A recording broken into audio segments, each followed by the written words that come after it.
Hello. In a change from my normal videos, I've decided to talk a little bit about my trophy hunting, specifically for platinums on the PlayStation 4. My PSN profile is Real Talker 2000, in honour of the years that I spent writing film and soundtrack reviews for Bejo Tucker's website Real Talk Movie Reviews. In a moment I'll be going over the different trophies that I've acquired and maybe some of the difficulties I had in getting them, and whether these were enjoyable games overall. I would say that I've caught the bug for platinum trophy hunting, and ever since I popped my first trophy in May of 2020, it's been quite addictive, and there's been some ups and downs, and overall I would say it's been a fantastic journey so far.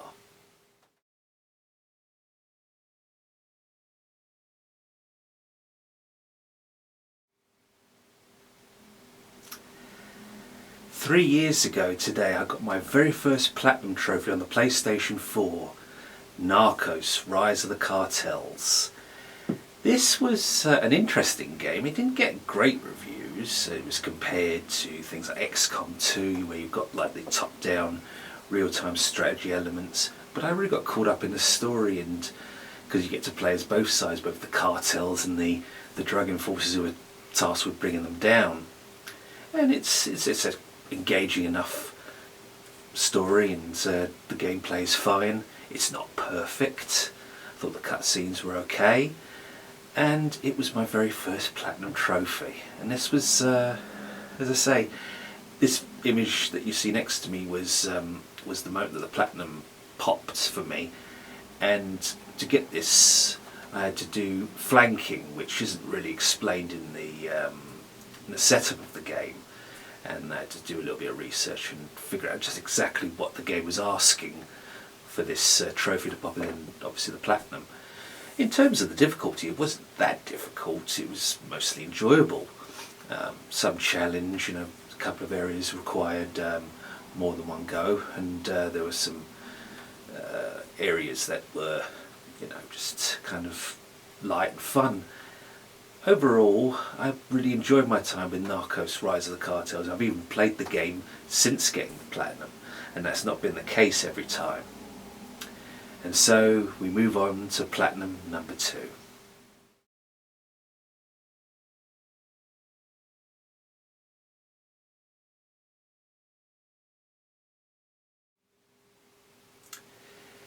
Resident Evil 3 Remake gets an awful lot of hate, and as for my time with the game, I thoroughly enjoyed it. I must say, going through the different difficulties, acquiring the files, finding all the places where Mr. Raccoon is. The most challenging trophy, though, was for completing the game on the hardest difficulty, Inferno, and especially the last time I fought Nemesis.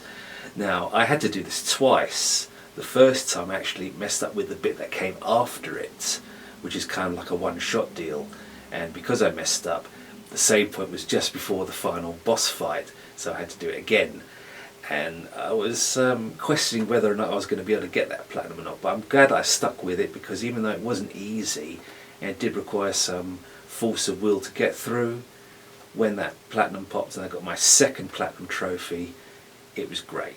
As I say, I don't have a problem with the game. For those who don't like the remake, I would just suggest play the original. Problem solved. As for myself, I enjoyed it, and the cutscenes were great. I enjoyed the characters, graphics were fantastic, and the music's pretty good too.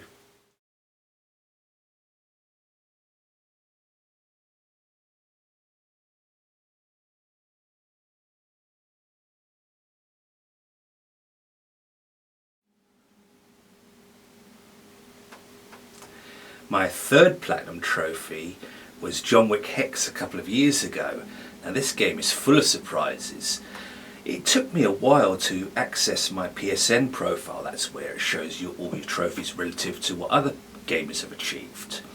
And it turns out I was one of the first achievers on this platinum, number 8 to be precise. That was a nice surprise. But it was only actually today that I found out that the difficulty rating was a 9 out of 10. Wow, I had no idea it was a 9 out of 10. I actually thought it was a 6 out of 10. And reading the comments, people were talking about the RNG, that's random number generator. That's when there are random elements in the levels which can make knowing what the enemy's going to do harder to read. And but I think experience definitely pays off with this. I mean, first started playing John Wick Hex on PC before it got ported over to PlayStation 4, so I've had a bit of experience with this. And indeed, it's just, you know, trial and error, you know, and looking at some playthroughs and guides and things. And yeah, the fact that it's a 9 out of 10, it actually is going to make me think differently about Platinum trophies moving forward. Now that I know that I can beat a 9 out of 10, I'm going to be looking again at things like Cuphead, which I think is an 8 out of 10. I've only got about 10% completion on that, and I think I'm going to give it another go and, you know, give myself a bit more credit, you know, I think, and just believe in myself a bit more that I can get some harder trophies now that this one is under my belt. I mean, what a fantastic thing, you know, to have beaten a 9 out of 10 game, you know. And as I say, moving forward, it's going to be fascinating to see which games. I mean, sometimes, depending on what the trophies are, you know, the achievements can be just a matter of grinding away, you know, a bit of persistence, a little bit of luck. And then other times it can be the controls itself which are difficult.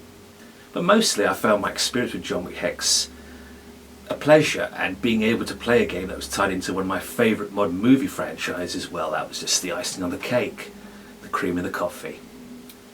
Moving on to Platinum number 4.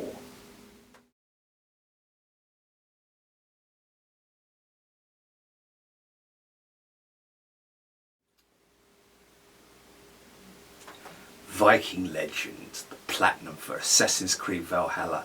Now, a lot of people complained about the bloat in this game, but it wasn't until after I'd gotten the Platinum that I felt, well, it was just a one-off experience that I wouldn't care to repeat.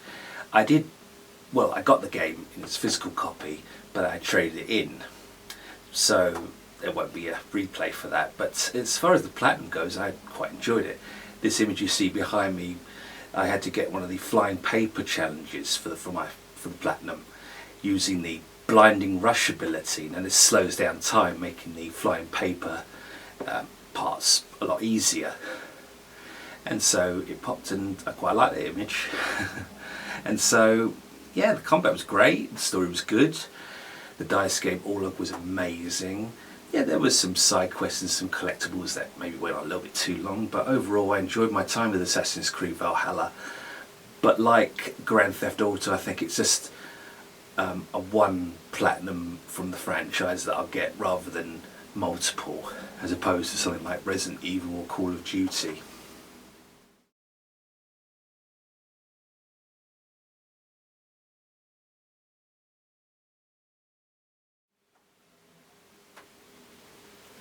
I was super impressed by the 2019 version of Call of Duty Modern Warfare, so much so that I endeavoured to get the Platinum, and when it finally popped, it was a great moment. The graphics, gameplay and sound were excellent, story was solid. In terms of the difficulty, I didn't find it that bad. I mean, I think completing the game with Veteran was the very last trophy I got, and yeah, there can be quite challenging modes to play, but I would say for the most part, even Call of Duty Modern Warfare 2 Campaign Remastered, which I've completed on Veteran and got a trophy, wasn't too bad overall. It's just a matter of persistence. I want to bring up at this time the fact that I don't Platinum games which don't have a unique name in the Platinum or title. So Tier 1 was the title for Call of Duty Modern Warfare 2019. If it's just called Platinum Trophy or all trophies obtained, I don't really think it's worth getting the Platinum. I think each Platinum should be unique and have a unique title. So moving forward, that's exactly what I aim to get.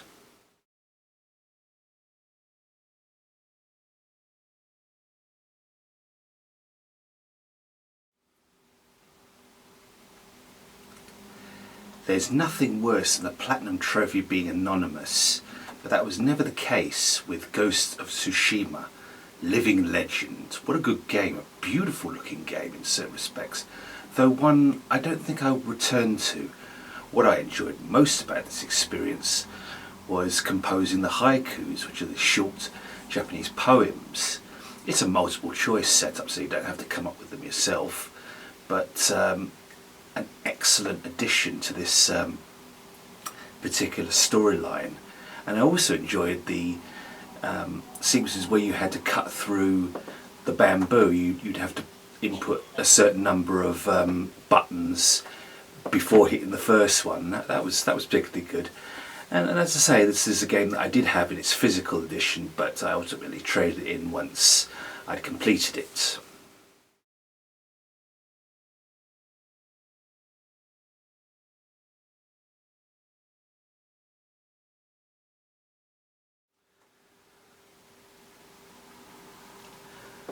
One game that I did decide to keep was Rage 2. Now, I'd played this before, but I hadn't really paid much attention to the trophies. It was really a reaction to enjoying the first Rage game and seeing that some of the trophies in that were a little bit problematic, i.e. they required multiplayer or co-op. I decided I wanted the platinum for this game. I'm glad I did. Now, the platinum for Mad Max, another terrific game, has since become unobtainable due to the servers being shut down, so getting the platinum for this was definitely worthwhile and kind of made up for that. The title of platinum is great, I think. Post-apocalyptic poster child, very psychedelic, and as I say, I mean, when you're taking down convoys, you're gathering weapons and you're raiding and stuff, it's just a lot of fun, and there's plenty of replay value in this. It's well over the top as a gameplay experience, but definitely one which I will be playing again and again and again, and I'm very pleased that I added this to my platinum trophy collection.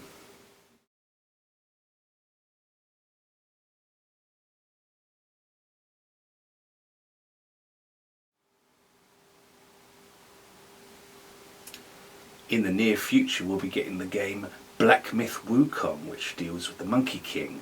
But in the meantime, I really wanted a platinum trophy to do with this character, so I sought out Wukong.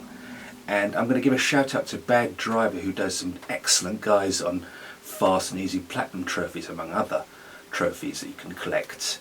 Now, this was one of the shortest platinum experiences that I've done. It didn't take very long.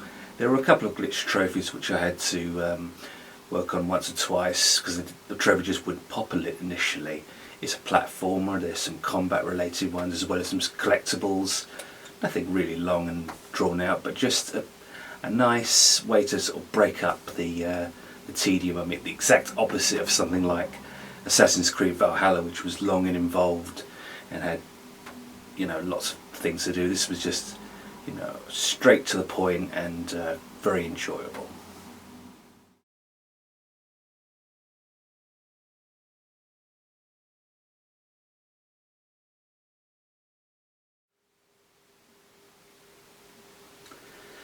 Having the platinum for one of my all-time favourite games, Marvel's Guardians of the Galaxy, was the cream in the coffee. I love the gameplay and story here. Now, I'm not really a fan of the films, and I've only got a passing interest in the comic books, but I love the humour and interactions between the characters in this. And on my first playthrough, I think I got about 84 to 85% of the trophies. So it was just a cleanup necessary for the second playthrough, and it's a joy. It's not a deep combat system. Anyone expecting something like Half-Life 2 is definitely going to be disappointed. But yeah, the graphics, the colours in this just pop, brilliant. Richard Jock's extraordinary music, just that grandeur and spectacle that you want from a video game, just brilliant. And as I say, this is one of my all-time favourite games, and just one I'll keep coming back to again and again and again, and having the platinum trophy is just the cherry on the cake.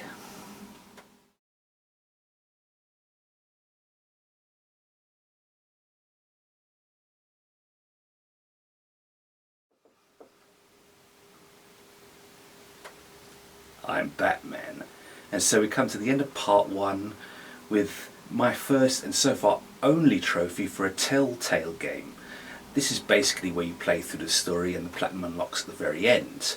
There were no collectibles, there are other Telltale games where there are, and I quite enjoyed this. The characters are really good, interaction's fun. It's not a difficult game, I think 1 out of 10 difficulty, but because I got so caught up in the story and everything, I just had to get this one. So there we are, I'm Batman. And again, I'd play other Batman games, Batman Arkham Knight, that didn't end well. Batman Arkham Asylum, didn't like the very last fight with the Joker, I just found that to be poorly designed. But Batman the Telltale series, yeah, that was a light, good platinum to add to the collection. And moving forward, I might go after the Walking Dead season 1 platinum at some point. Not 100% decided, it would just depend. I have got platinum goal I want to reach by the end of 2029, but we'll see how it goes.